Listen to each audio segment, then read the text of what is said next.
Sin tapabocas. Conversamos sobre derechos en medio de la pandemia.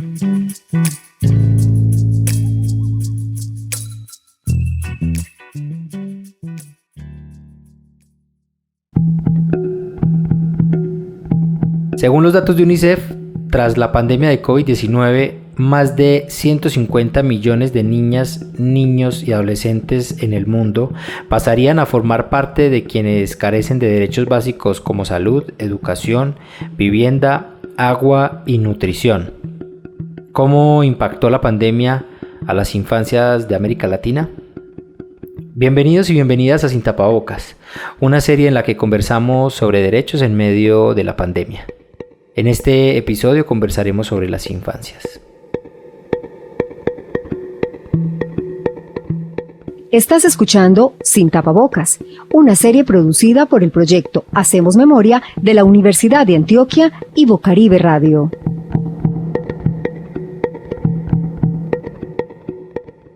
De acuerdo con un análisis realizado por la Comisión Económica para América Latina y el Caribe y la Organización Internacional del Trabajo, se estima que el trabajo infantil podría aumentar luego de esta pandemia entre el 1 y el 3%.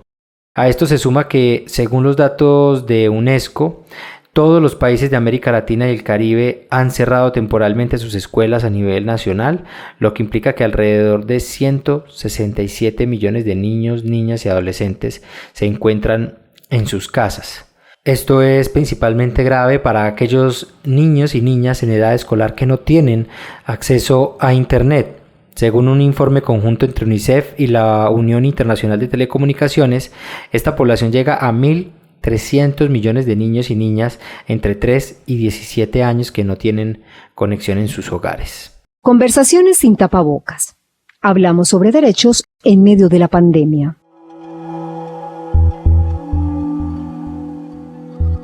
Meu nome é Rosiane de Moraes Martins Dutra, sou professora universitária. Mi nombre es Rosiane de Moraes Martins Dutra, soy profesora universitaria en la Universidad Federal de Maranhão, en la ciudad de São Luís.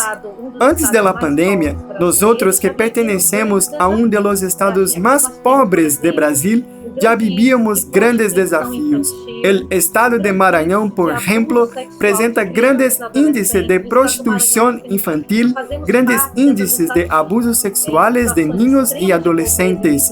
Usted imagina ahora, durante la pandemia, período donde los niños quedan más en casa. Cuando hablamos de vulnerabilidad, nos referimos a niños que viven en casas muy pequeñas, de niños que ya viven en situaciones de pobreza y miseria.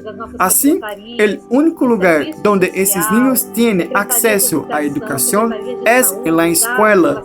De ese modo, los datos y estadísticas de nuestra Secretaría de Educación y Salud muestran que cresceu los casos de violência, de abuso e consumo de drogas. Então, infelizmente, são essas estatísticas que eu trago para vocês. Quiero saludar a las dos personas que me van a acompañar en esta conversación sin tapabocas y con quienes vamos a explorar más este tema de las infancias en medio de la pandemia. Ellos son Jimmy Vázquez, que es especialista en políticas sociales de UNICEF, es experto en temas de desigualdad, pobreza y desarrollo, y hoy nos está acompañando desde San Salvador. Hola Jimmy, bienvenido a Sin Tapabocas. Hola Esteban, un gusto estar contigo. Y también está conmigo Alexandra Escobar, que es oficial de políticas sociales de UNICEF, experta en temas de infancia y adolescencia, también vinculada a temas de desarrollo y desigualdad. Ella nos habla desde Quito, Ecuador. Alexandra, un placer saludarte y muchas gracias por estar acá. Gracias Esteban por esta invitación. Será un gusto poder compartir con ustedes esta conversación. Alexandra, precisamente quería empezar contigo dando como una mirada muy general a este problema para empezar a introducirlo, y es ¿por qué habría que preguntarse o por qué habría que analizar a las infancias como población especial en el marco de esta pandemia de COVID-19? Pues bueno, las infancias, y qué bien que lo llaman así, que lo reconocen como infancias y no como un concepto que es único, digamos, al hablar en singular, porque hay mucha diversidad. Las infancias en las crisis son particularmente golpeadas. De eso hay bastante evidencia científica que muestra cómo las niñas, niños y adolescentes y sus familias son hogares que en épocas de crisis sufren mayores privaciones. Por lo general, en nuestros países, las infancias en la mayoría de casos vienen de hogares con alta situación de vulnerabilidad, y esta crisis está golpeando particularmente a los niños, niñas y adolescentes. De cierta manera no les está afectando por la enfermedad, digamos, por los contagios, pero hay otras formas en las que están acentuando esas privaciones que van a marcar su vida para siempre, si no se toman acciones que le involucran a los estados, pero también a las sociedades y al sector privado. Esta es una tarea que es de todos, ¿no? Esta crisis debemos abordarla desde los distintos sectores. Si todos no aunamos esfuerzos, va a ser muy difícil salir. Pues lo que está pasando es que nos está poniendo a prueba la humanidad, ¿no? Gracias, Alexandra. Y a Jimmy quisiera preguntarle un poco más sobre cómo ha sido el panorama de las afectaciones que ha tenido las infancias en América Latina en medio de esta pandemia. Bueno, en esto quizás lo primero, Esteban, es que hay que considerar de que lo que yo le llamaría las condiciones de partida.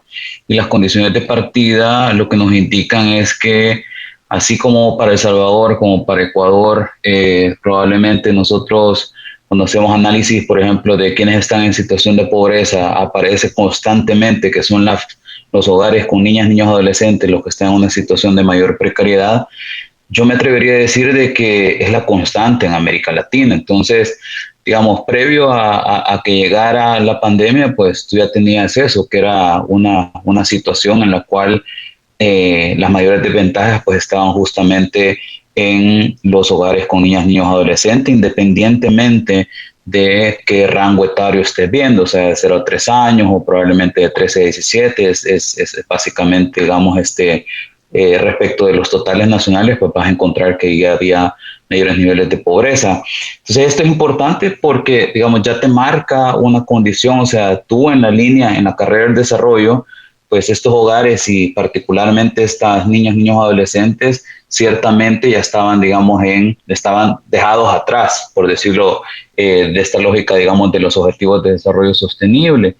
Entonces, cuando viene la pandemia, imagínate, ya tenías eso y entonces empiezan a ocurrir ciertas cosas, como por ejemplo, fruto de las medidas que quizás desde la lente epidemiológica eran necesarias considerar, con todas las medidas draconianas que se han tomado, pero pues, o sea, en pos de restringir la circulación del virus, pues evidentemente una de las cosas que uno ha visto es los niños no van a la escuela, ¿okay? Las niñas no van a la escuela.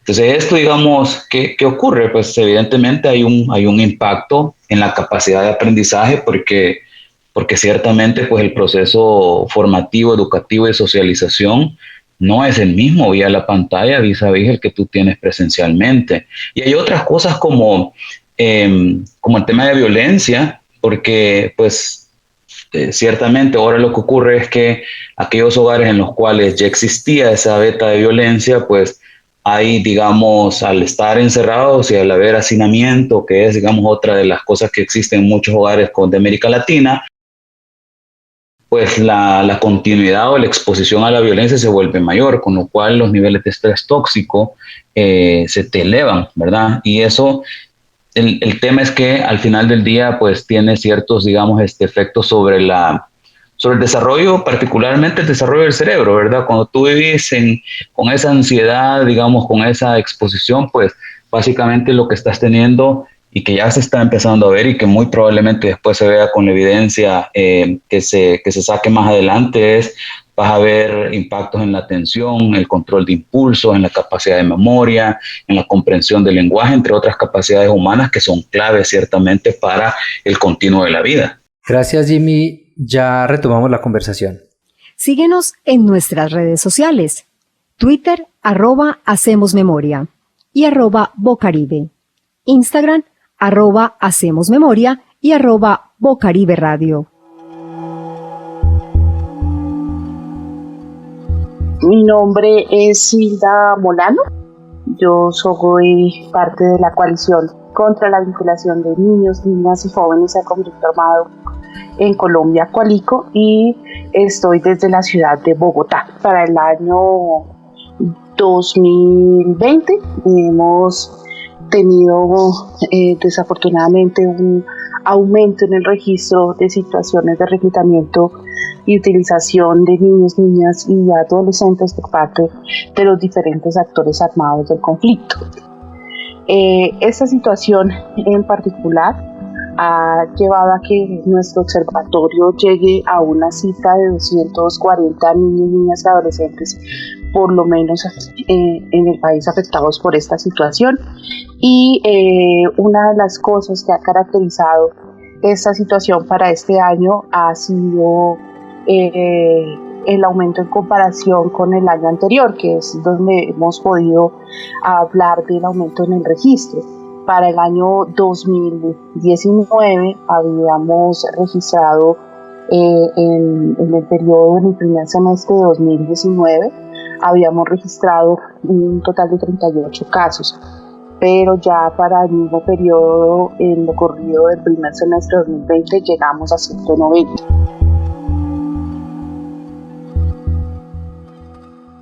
Bueno, Alexandra, ahora contigo quisiera pasar a conversar sobre un poco las respuestas de los gobiernos y los estados en América Latina. ¿Tú cómo valoras esa respuesta en el caso particular de Ecuador y de los demás estados que de pronto han aplicado medidas para resolver o atender a esta población?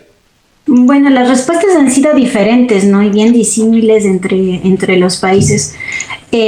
Digamos que en general todos los países han levantado automáticamente medidas utilizando sus sistemas de protección social, por una parte, y por otra parte, bueno, también medidas de corte sanitario, ¿no? Ya que esta es una crisis de salud pública.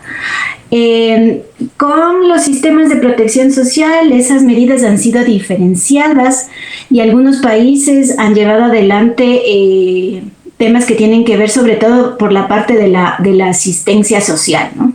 Y en algunos han sido más innovadores y más de avanzada, y también han trabajado temas referentes a sistemas de cuidado, como es el caso de Uruguay y también en cierta medida el caso de Argentina. Pero digamos que en la mayoría de países el componente de asistencia social ha sido lo que empezó sobre todo a funcionar en un contexto como el de esta crisis, justamente para proteger a los hogares en mayor situación de vulnerabilidad.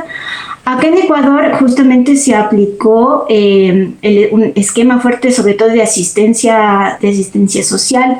Sin embargo, de los análisis que vemos, esa asistencia todavía resulta insuficiente, ¿no? Hicimos un ejercicio de microsimulaciones de qué pasaría con la pobreza en los hogares con niñas y niños y en los hogares sin niñas y niños.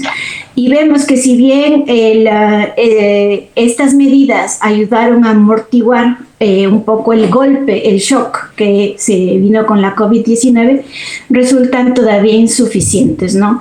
El Ecuador ha perdido prácticamente alrededor de 10 años en la lucha del combate a la pobreza, y en el caso de los hogares con niños ese número es prácticamente del doble, ¿no? Entonces los esfuerzos deben redoblarse, ¿no? No se pueden aplicar en este momento políticas de austeridad o de ahorro. Eso es un error. Lo hemos visto ya en otras crisis anteriores, la crisis del 2008, crisis aquí justo en América Latina, 1980, 1990.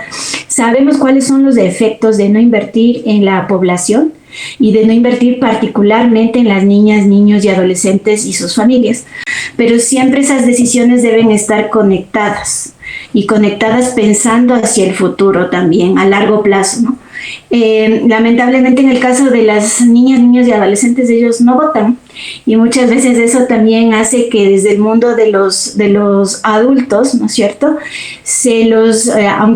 aunque tenemos muchos instrumentos legales, digamos, que reconocen sus derechos, pero en la práctica, digamos, no se reconoce esa igualdad de derechos y no forman parte de esa comunidad política. Gracias, Alexandra. Y a Jimmy quisiera preguntarle por lo mismo, pero quizá haciendo énfasis en una cuestión, y es, primero, ¿cómo valora esa respuesta de los gobiernos y los estados?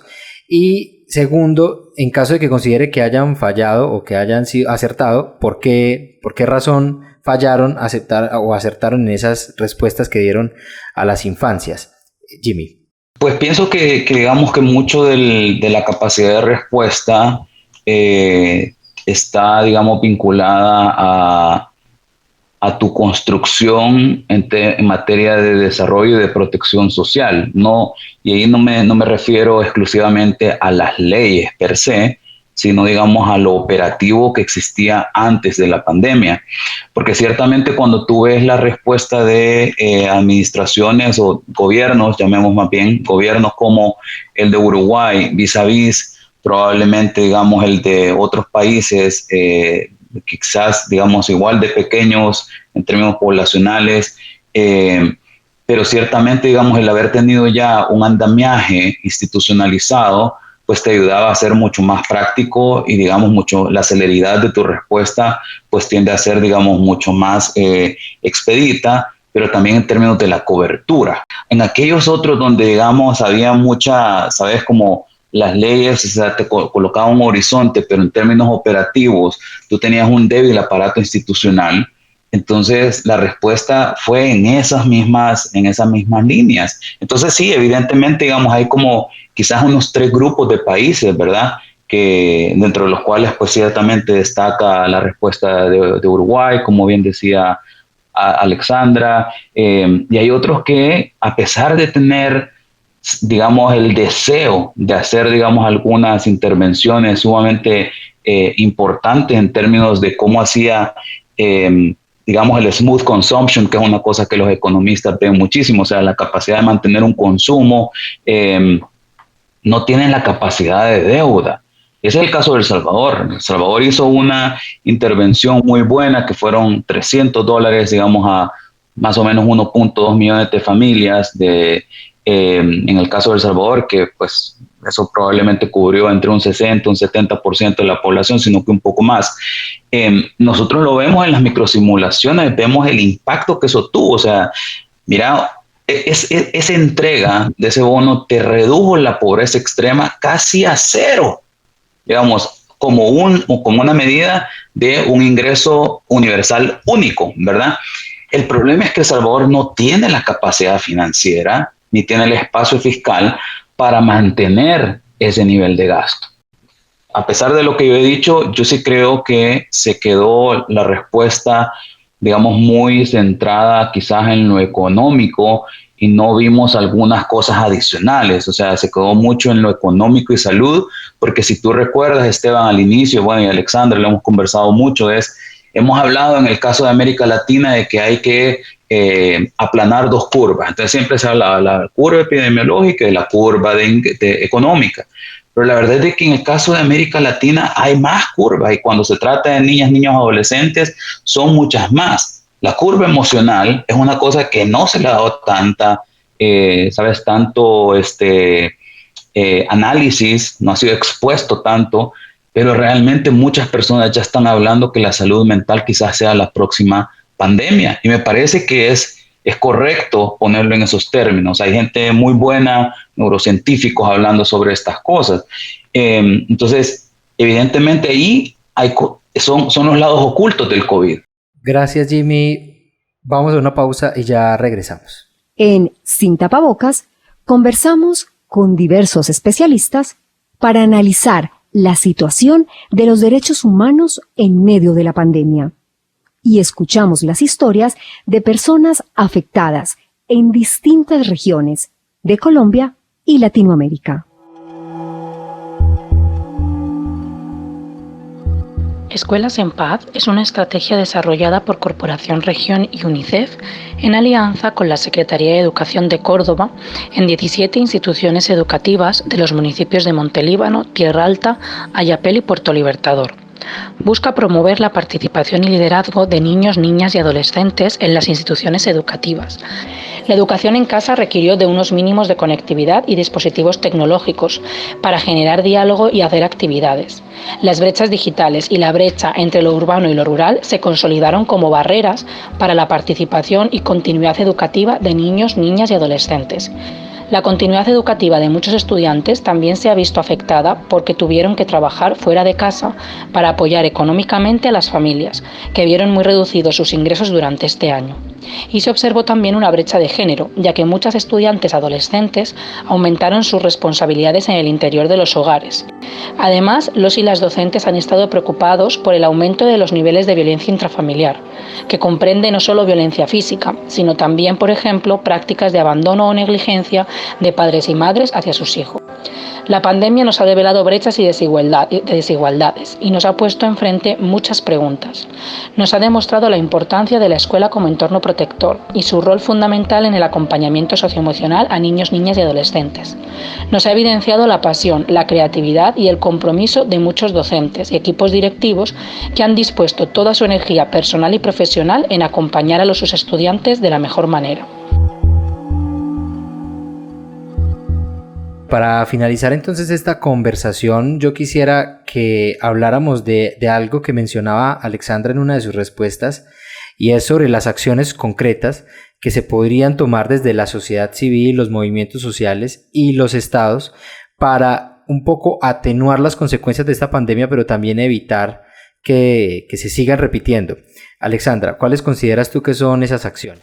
Bueno, en primer lugar, se requiere de decisión política, creo yo. Eso es muy importante, tener claro cuáles son esos objetivos para justamente recuperarnos de esta crisis. Hay muchos elementos que están ahí ya colocados y que deberían ser tomados en cuenta por los gobiernos. Se ha estado monitoreando la situación y definitivamente el tema de mejorar las condiciones de vida de las poblaciones es lo primero que debe estar en el centro, ¿no? En el caso de Ecuador, por ejemplo, puedo hablar yo, se requiere de un nuevo pacto fiscal y un pacto social, ¿no? De reacomodar esos acuerdos, porque caso contrario no va a ser posible salir de esta actual crisis. O sea, no puede seguirse concentrando la riqueza de la manera que se concentra sin que haya esa distribución. Y en ese sentido también ahí es importante contar con los movimientos sociales, con la sociedad civil, quienes deben estar también monitoreando y alerta sobre todos estos temas y buscar justamente esos espacios de diálogo. Y a mí también me gustaría incluir un sector adicional que, si bien puede estar incluido dentro de la sociedad, me parece que el sector privado es un sector fundamental, porque el sector privado forma parte del desarrollo de los países. Y es aquí justamente donde también deben darse muchas transformaciones de cambio y dejar de pensar en un entorno de ser empresarios, no sé si empresarios, pero de ser rentistas, ¿no? Y empezar a pensar también en la población. Yo creo que esto es un esfuerzo que tenemos que hacerlo todos en conjunto para justamente poder tener mejores días y evitar, digamos, que esta crisis no solo se vuelva una crisis, como mencionaba Jimmy, donde hay, por ejemplo, temas de salud mental u otras, sino de violencia, ¿no? Porque la desigualdad y la injusticia, y lo sabemos muy bien en nuestra región, aumenta la violencia, trae violencia y rompe las posibilidades de poder tener cohesión social,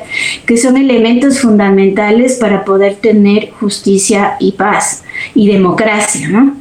Gracias, Alexandra. Y bueno, quisiera preguntarle también a Jimmy sobre esas acciones concretas que habría que implementar para combatir el problema y evitar que se repita. Y me gustaría también, Jimmy, si puedes aludir a un tema que tocaste, y es esta curva de emocional. ¿Cómo atacar también ese problema emocional en las niñas, niños y adolescentes? Yo creo, digamos, que yo quizás me quiero referir acá a lo que nos ha demostrado esta pandemia, es que hay dos desafíos intergeneracionales. Este es un tema de que nosotros, miren, bueno, en el caso de El Salvador estamos por cumplir 200 años de independencia. Este año estamos justamente, estamos en el 200 aniversario del Bicentenario de Independencia, 200 años de independencia. Y una cosa que uno puede hacer revisita de cómo ha sido, digamos, las infancias, cómo han sido colocadas en el imaginario público, pero particularmente en el político. Lo que ocurre es que no hay ninguna administración que no haya dicho que las niñas, los niños, los adolescentes son importantes. No hay ni una. Pero ciertamente lo que uno está viendo aquí es que no han sido prioridad a lo largo de la historia. Y me parece que esa es una constante en muchos países de América Latina. Entonces, ¿qué es lo que ocurre aquí? Este es un desafío intergeneracional, porque tú no vas a tener bebé gateando, digamos, exigiendo sus derechos hacia los congresos. Esta es una cosa que le toca al mundo adulto construir y darse cuenta que no podemos seguir así, que no puede ser de que en promedio en América Latina o en el caso de El Salvador solo 1 de cada 6 nacidos vivos llega en su etapa adulta a tener un trabajo decente. Me parece que ese, digamos, es la fórmula, no el desarrollo humano, sino el fracaso humano, ciertamente. Entonces, ese me parece que es un desafío intergeneracional, y lo digo intergeneracional porque, como digo, no depende de que los bebés vayan gateando haciendo una marcha al Congreso. Eso nunca va a ocurrir, lo sabemos muy bien. Pero de ahí lo segundo que me parece a mí que es importante es que las políticas que nosotros echemos a andar tienen que estar basadas en algo que ya sabemos que está ocurriendo hoy en día. Es un mundo incierto, cada vez más cambiante respecto de las capacidades que tú vas a necesitar cuando seas un adulto y te quieras insertar a la vida productiva o a la vida de sociedad, a la vida, sabes, como un artista. Es un mundo incierto que tiene efectos devastadores ya del cambio climático, que no va en reversión, sino que va en una secuencia, digamos, quizás un poco más acelerada de la que uno esperaría. Siguen habiendo vectores para epidemias aún presentes, o sea, lo del COVID solo viene a ser un reminder de que estamos haciendo ciertas cosas y que mantenemos ciertas actividades que probablemente no tendríamos que seguir haciendo.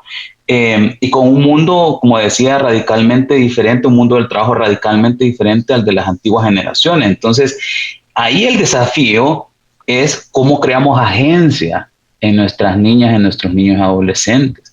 Cómo les creamos la capacidad de discernir de que esto que estoy leyendo es fake news, ¿sabes? Entonces, y que necesito hacer un poco más de investigación y de básicamente crear, como digo, esa capacidad de discernimiento, que es una quizás de las capacidades más fundamentales que vamos a necesitar en los próximos años. Yo por eso veo a veces, me gusta, digamos, ver y hacer, digamos, un paralelo con estos movimientos como Me Too, como Black Lives Matter, porque a mí me parece que lo que tenemos que darnos cuenta hoy en día es que el movimiento es Children's Present Matter. O sea, ahorita es lo que necesitamos, es hoy que necesitamos las inversiones, no aquella cosa de perogrullo que siempre se dice, el futuro son los niños. No, los niños van a tener futuro si tienen presente. Ese es el tema. Les quiero agradecer mucho a los dos por esta charla que aporta muchísimo y que hemos aprendido mucho. Gracias a Jimmy Vázquez, que nos habló desde Salvador. Un gusto estar con ustedes, un gusto. Un saludo también a mi colega allá en Quito. Y un saludo a Alexandra Escobar, que nos habló desde Quito, Ecuador. Muchas gracias, Esteban. Un saludo, Jimmy. Hemos tenido algunas conversaciones a lo largo de todo este tiempo. Qué bueno poder compartir con ustedes esta tarde. Con esto cerramos un nuevo episodio de Sin Tapabocas, y no se pierda una nueva conversación sobre el estado de los derechos humanos en medio de esta pandemia. Hasta entonces. Escuchaste Sin Tapabocas, una serie producida por el proyecto Hacemos Memoria de la Universidad de Antioquia y Bocaribe Radio, con el apoyo de la Deutsche Welle Academy.